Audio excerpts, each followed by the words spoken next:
Garden Report is brought to you by Prize Picks and the Game Time app.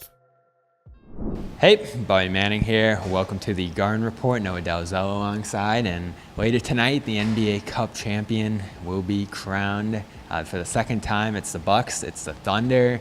Got SGA versus Giannis. The Bucks starting to turn their season around. The Thunder look like they're going to be the favorite in the West here. And the Celtics are just going through their practices, and second week in a row where they're laying back, not necessarily laying back, but have more off time, easier opponents for the most part than they would be seeing there in the Cup. And I think most people have looked at this and said, great, Cup doesn't mean anything, just get the rest, get healthy, and take the wins against these lesser teams. And the fact that they miss out on the Cup isn't a big deal. I obviously haven't felt that way. I would like them to be playing tonight. I would like them to be out there and getting these tests. And the tests are certainly going to come into January. The schedule is going to ramp way up in terms of the amount of games they're playing and the quality of the opponents. But I'm just sitting here these past 2 weeks like, what are we even doing this for? Like, what kind of tests are they getting here? What are they getting out of these games? Maybe they don't need any of this, but I feel like they would be benefiting from being there tonight. I don't know.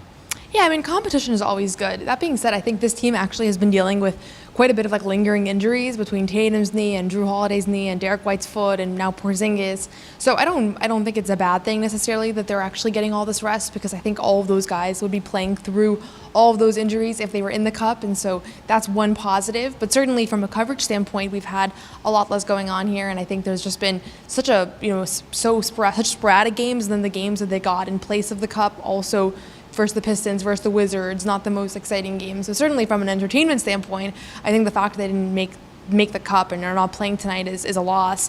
And I think it would be good for them, as you said. It sounded like Sam Hauser, Luke Cornett both were looking forward to being in the Cup, and that was a goal of the team, even if it didn't necessarily seem that way to fans, that it was their number one priority. But yeah, I think it has been a pretty slow couple of weeks here as other teams are playing in these more high-profile games. Here's them talking about not being out in Vegas for the championship tonight.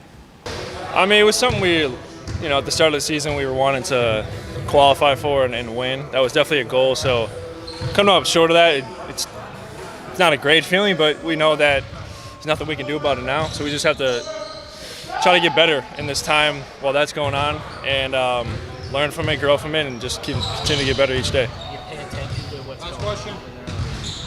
I mean, I know the championships tonight should be a good one. I'll probably watch a little bit and keep tune of what's going on, but I'm not too overly concerned. Yeah, it's been definitely a different kind of a place than when you're every day or every other day playing a game. That I think has been able to kind of sort of allow yourself to take a step back of sorts, and I think just kind of in a weird sense, I think even just with being sort of removed from the NBA Cup now, kind of just bringing that focus back to yourselves where you're at. And the focus on where we're trying to go and how we're trying to improve. I do feel like this kind of period has been a nice time for that assessment.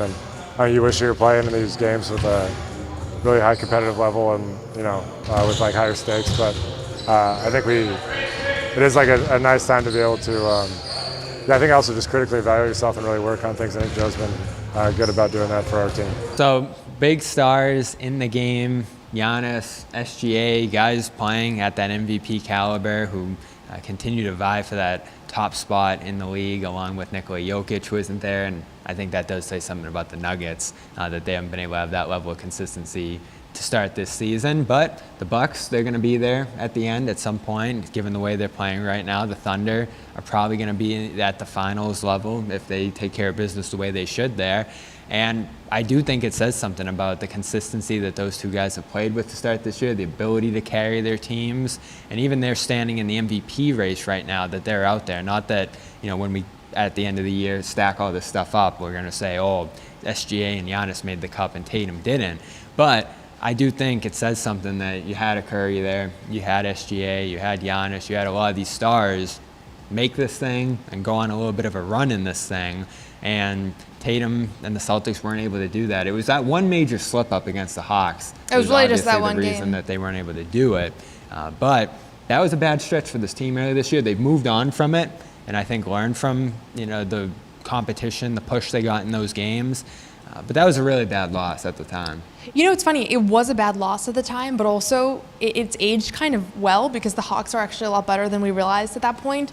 I remember comparing it to the Hornets' loss of last season against... No Young, though, that night. No Young, but they've been pretty good without him as well. And I think that looking at this team heading into the season, I thought they were going to be towards the bottom of league standings, and that really hasn't been the case. They've been pretty competitive, obviously had the 2 wins against the Cavs, beat the Knicks to advance to the Final Four in the NBA Cup, so they've actually been pretty impressive, and I think Trae Young has played a part of it, but it's not just been him. So even without him, in hindsight, it actually wasn't on paper an opponent that should be like so embarrassing to lose to. Not that any team is, but that being said, it was pretty much the only game this season where Joe Mazzulla has said that he didn't like their effort or their attention to detail. Like, I think that it did stand out from an execution standpoint. So it wasn't a great loss. At the end of the day, it's why they're not participating in this tournament.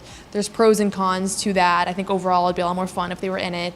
But as far as Giannis and SGA goes, I love that the Thunder are in this because I think they're a team that hasn't made it far in the playoffs before with this core, and it's an opportunity for the world and for the NBA to highlight SGA, highlight Oklahoma City. I think as far as the Bucks go, it's just good for them as a team because obviously they had such a tough start, but ultimately, like this, Giannis is a guy that everybody knows. He's been in the finals before, so I love when the Cup highlights new cores, new teams. I think that was fun with Indy last year. It was fun with Houston while they were still there, and I think that's at its best. This tournament is an opportunity for kind of new stars to be on the brightest stage. All right, let's stack it up because 4 of those 5 guys, or 3 out of the top 5 guys, made it to this thing. Luka's been unreal to start this month too, by the way. We got to put him in this conversation as well. Someone posted the other day like who leads the league in steals in December, and it's actually Luka with 20 over 6 games. So he's on a tear, just killed the Warriors the other night. Giannis, I'm going to go back to that one because we had that conversation last week or 2 weeks ago. Who would you rather have right now? And Giannis has put up like 30 and 4 blocks in pretty much every game since. And then, of course, you're talking about SGA, who's carrying that young Thunder team. And then Tatum, all these guys just behind Jokic in that competition.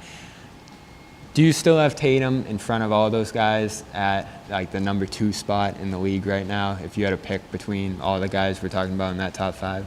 I'm actually not going to answer that straight up because I think it's a little bit more of a complicated question than just like who is the most talented player, who's higher in the MVP ladder. I think Tatum for this Celtics team is a better fit than most of the guys that you just named. Even SGA? I can't even picture SGA on the Celtics. Like, I mean, I'm a huge SGA fan, but it's a tough one because you're restructuring everything, really. I mean, he's a guy that has the ball in his hands. He's not a three-point shooter. I think Tatum is really just the perfect fit for this team, and it's not a coincidence. They've structured it around him. He hasn't shouldered as much of a load as those other players. So I guess from an MVP standpoint, I think you have to go with guys that have had big responsibilities, putting up big numbers. And this Celtics team is, I know he said that he can win and he can compete for MVP, but honestly, I think the Celtics team is structured for him to not win MVP. And if he were to win MVP, it's because he went on an insane season-long heater. Because I think that with his responsibilities, with the way that they blow out teams, but also just with the equality along the roster. I just wrote an article about their unselfishness, but I found out throughout that they're the only team in the league that have 16 guys that average 16 points a game. 6 guys that average 16 points a game. And so that's not a recipe for one guy to win MVP when there's so many guys, going off for 20 on a given night. So I put those other guys above him in the MVP race. It doesn't mean that I think that they're better to build a core around or they're more likely to actually lead their team to a championship. But I think when you're talking about MVP, it has to go off of, production, and they're going to be, an advantage there.